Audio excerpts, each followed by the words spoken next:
Hey everybody, happy Wednesday. It's Mike here. I've got Bernadette from Bannersnack with me today, and we're going to talk a little bit about display advertising and how it fits into your overall marketing mix. So before we do that, though, I'd like to introduce Bernadette. Bernadette, do you want to say a little bit about yourself, Bannersnack, and what it is you guys do over there? Sure. Hi. I have been working at Bannersnack for 4 years. One of my everyday tasks as a PPC specialist is to optimize various advertising campaigns on Google, Facebook, and other social media platforms, and also to analyze ads performance. So I'll be happy to share with you some tips and tricks about display ads. All right, perfect. And for those who don't know, Bannersnack is a platform that makes it really, really easy to create display advertisements and HTML advertisements as well, which we use quite a bit here. So let's start off by talking about that a little bit. Where do you see display ads fitting into someone's overall marketing mix?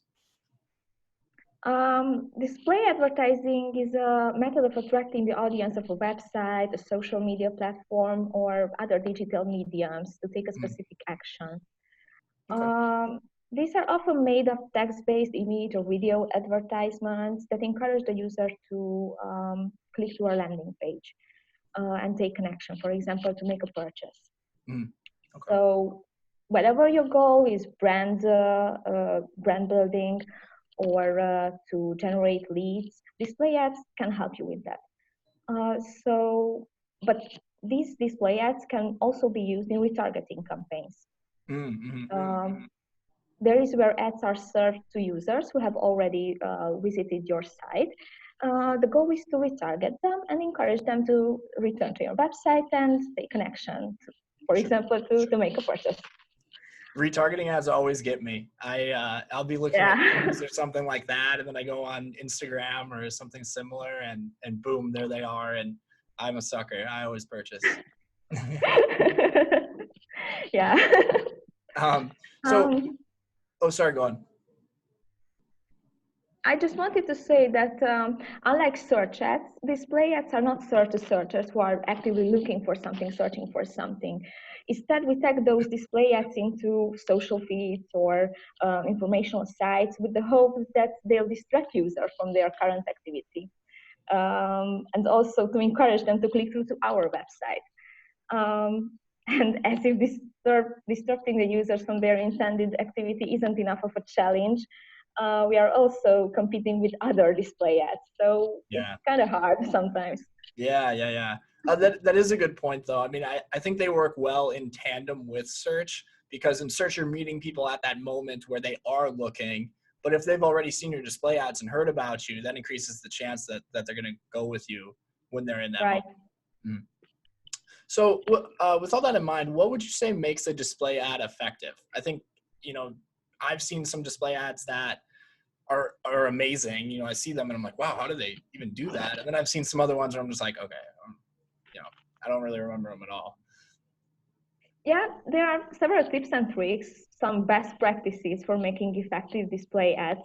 For example, it is very important to use the right language.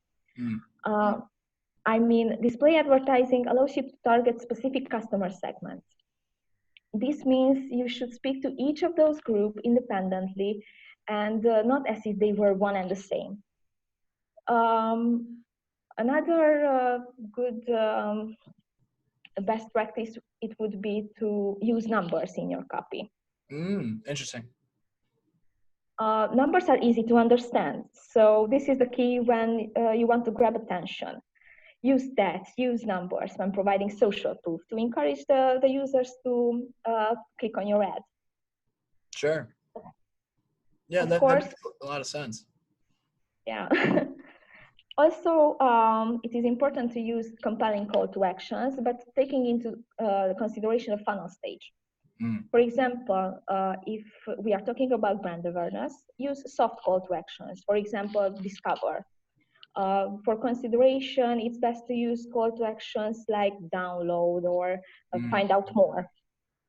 But in case of retargeting campaigns, you can use those typically used call to actions like buy now, call now. And also, I think is very important the message of the ad, because it must match the copy on your landing page. Oh yeah. This should include the headlines and the call to actions too. The journey from the ad must be continued on the landing page. And the overall design of the display ad, from the color scheme to illustration assets, should match the landing page. That's all really good advice, I think. And I think a lot of times we've seen people get caught up in where their display ad, maybe it doesn't really have a clear message, or it's meant for awareness and they're getting it out to people, and it's a great looking ad, but it doesn't really explain what they're selling or what they're doing or anything like that. And then sometimes we just see that they don't align. You know, people might run a display ad and then send people to their homepage, and their homepage has a lot of different things going on, and it's just not perfect. So I think that's all really good advice. And then understanding the funnel stage is important too, for sure. So I know you said you've been at Bannersnack for 4 years. How would you say display advertising has changed over that time period, or even before that? Banner ads have been around for a very long time. For example, the very first banner ad was made in 1994. Oh, wow. Yeah. I was just a kid. Me too. But that doesn't mean that we solved all the display problems, or display ads problems, because they have lower click-through rates than text ads, and it also can be very hard to create different sizes for different placements for different devices. Historically, if you wanted to create something dynamic, you were limited to clunky and non-secure flash elements, if you know. Also, I think in 2016, Google announced that display ads would be served in HTML5 format, and the flash ads would be discontinued. This announcement was met with a lot of it, with a bit of concern mostly from the campaign managers, because they found very hard to create HTML5 ads, code-based HTML5 ads. But luckily nowadays you don't have to be a full-stack developer to create HTML5 ads. Yeah, thankfully. Yeah. And nowadays HTML5 ads are easy to create. They have been shown to increase click-through rates substantially when compared to static banners. They are more attractive, more engaging. They run perfectly, for example, with native apps, and can be created to display responsively in all placements. Yeah, excellent. And for those people who are watching this who don't really know, an HTML5 ad, it's going to have some type of animation to it. So maybe the words come in from the side, or maybe you've got, let's say you're selling cars, you have the car drive in, you know, things of that nature.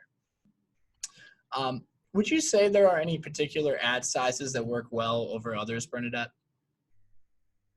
Yes, there are. The most effective display ads are the 300 by 250. Okay. The rectangles, the medium rectangle ad. I think no display ad campaign is complete with this medium rectangle. Sure. It has a 40% of global inventory. So, and the reason is it's so popular because it works well both on mobile and desktop. Got it. Other well-performing ad sizes are the 336 by 280. It's also rectangle ad, the 300 by 600 half-page ad, and of course the 728 by 90 leaderboard ads. This is also called the horizontal banner, and this is the second most common ad size among global inventory, with 25% of global impressions. So it's huge too. This ad, combining with the medium rectangle and the mobile leaderboard, should cover most of your display needs. Okay, so if someone was just getting started and they were unsure of which sizes to create, they'd probably be pretty covered if they went with all the ones you just mentioned? Yeah. Okay. It is a good point to start. All right. Well, is there anything else that we should know about display advertising? Display advertising provides many benefits that other marketing channels do not, such as faster brand building, real-time conversion measuring, or effective targeting. Using display ads is a very effective method to reaching your goals. Like I said, you can. It depends. If you want to build a brand for brand awareness, use them for brand awareness. If you are generating leads, if you just want to use them for retargeting campaigns, they work well. But like all paid marketing efforts, it's about the targeting right. Sure. Yeah, that makes a lot of sense too.